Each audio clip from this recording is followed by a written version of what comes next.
Being and becoming, बचो और बढ़ो, बचाओ और बढ़ाओ। और जो इसके विरुद्ध में है उनके विरुद्ध युद्ध भी हो रहा है, चल भी रहा है, होगा भी, सदा से होता आया है। राम रावण का युद्ध हुआ है, महाभारत के युद्ध हुए हैं। युद्ध कब नहीं हुआ? कोई युद्ध आज हो रहा है? लेकिन याद रखना, जो युद्ध ध्यान और शांति के साथ किया जाता है, उस युद्ध में विजय के उपरांत राष्ट्र में, समाज में और दुनिया में शांति की स्थापना होती है। परंतु जो युद्ध लोभ में, जो युद्ध केवल धन और पद के लोभ में होता है, उस युद्ध से किसी का मंगल नहीं होता, बल्कि चारों तरफ युद्ध की अग्नि फैल जाती है। अब युद्ध भी किस प्रकार का है वो समझ लेना। महाभारत का है, राम रावण का है, या और कोई युद्ध है, विस्तारवादी युद्ध है। हम तुम्हारे जमीन को कब्जा करेंगे, हम हड़प लेंगे तुम्हारे राज्य को, ये युद्ध अलग है। मैं आपसे यही निवेदन करने आया हूं। मैं आज भूमिका रख रहा हूं, क्योंकि भूमिका नहीं होगी, अगर पात्र तैयार नहीं होंगे, तो मैं जो तुम्हें देना चाहता हूं उसे तुम कतई स्वीकार नहीं कर पाओगे। इसलिए आज तो केवल भूमिका रख रहा हूं।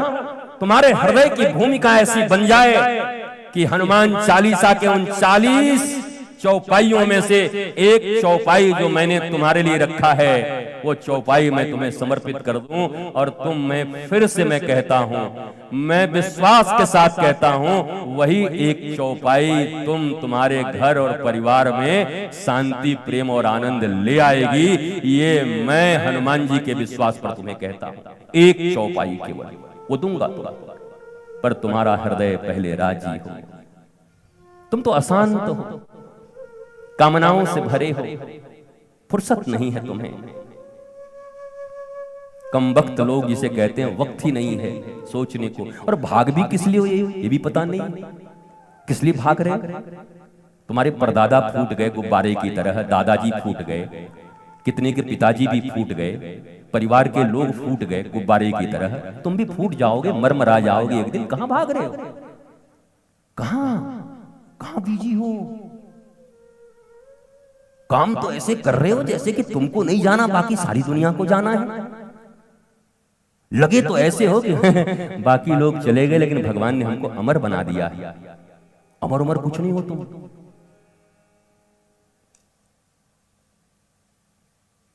और फिर तुमसे एक प्रश्न भी करता हूं। बच्चों के करियर के लिए इतने परेशान हो, इतने सब कुछ काम कर रहे हो। मैं इस पांडाल में बैठे हुए लोगों से एक सवाल पूछना चाहता हूं। तुम में से कितनों के बच्चे के मोबाइल के वाली स्क्रीन पे तुम्हारे फोटो लगे हैं मम्मी और पापा के? नहीं, तुम सक्सेसफुल मदर एंड फादर हो ना? हाँ जी, हम तो गार्जियन हैं, हम तो फादर और मदर हैं, मम्मी पापा हैं। ढूंढ लो अपने बच्चे के मोबाइल और देख लो उसके वॉलपेपर पर अगर तुम्हारे फोटो लगे हो तो। अब इधर उधर मत देखो, मेरी तरफ देखो। अब सब इधर उधर देख रहे हैं। देखो, आंखें मिलाओ।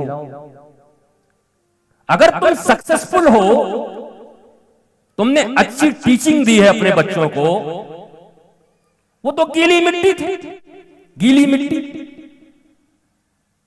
उनसे दीपक बना देते तो रोशनी हो जाती। तुमने गांजे का चिल्लम बना दिया, वो गांजा पी रहे हैं। वो तो मिट्टी थे, तुमने क्या बनाया? It's your responsibility. और अब गांवों में जाकर के, शहरों में कहो हमारा बेटा नालायक निकल गया, बहू चुड़ैल निकल गई। और बहू को चुड़ैल कहते हैं लोग, कि हमारी बहू चुड़ैल हो गई। आप उत्तर प्रदेश, बिहार जाओ, मध्य प्रदेश में कहते हैं हम नया बहू लाए, चुड़ैल निकल गई। हमने कहा चुड़ैल कहां से आती है भाई? चुड़ैल निकल गई। इतना 5-10 करोड़ खर्च करके विवाह करके चुड़ैल लाए हो घर में? बोला हमारा बेटा इतना बढ़िया था, 3 महीने में हमारे बेटे को हमसे छीन ली, अलग फ्लैट में रहने लगी। अब मैं तुमसे अगर एक प्रश्न पूछूं, 9 महीने तक तुम्हारे गर्भ में था, तुम्हारी उंगलियां पकड़ के चलना सीखा, तुम्हारे दूध पिए, 25 साल तक तुम रहे उसके साथ, तुमने ऐसे कौन से संस्कार दिए जो 3 महीने में कोई आकर के उन संस्कारों को मिटा दिया? आई एम आस्किंग यू, सोचो। जब वक्त था तो तुमने संस्कार नहीं दिए, दुनिया की अंधी दौड़ में दौड़ाते रहे उसे। एकेडमिक क्वालिफिकेशन के विरुद्ध में नहीं हूं मैं, इसलिए शायद मेरे गुरु ने मुझे इतना पढ़ाया था, पर उस एकेडमिक क्वालिफिकेशन के साथ साथ संस्कार की विद्या,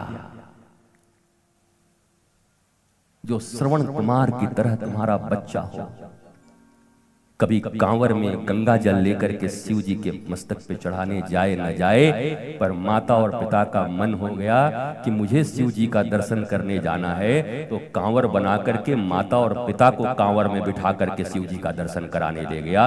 वो श्रवण कुमार होने चाहिए, वो संस्कारों से मिलता, वो केवल एकेडमिक क्वालिफिकेशन से नहीं मिलता। इतना क्यों परेशान? आखिर उन्हीं बच्चों से आंखें कैसे मिला पाओगे अगर वो तुमसे पूछेंगे एक दिन कि मम्मी पापा मैं तो छोटा सा नन्हा सा था, मैं तो कुछ नहीं जानता था, तुम मुझे जैसा बनाए हो मैं वैसा बन गया।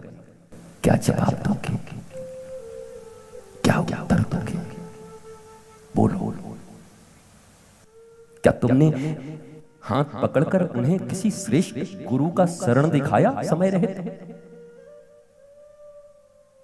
क्या किसी धर्म ग्रंथ के उन श्रेष्ठ सूत्रों का अध्ययन कराया?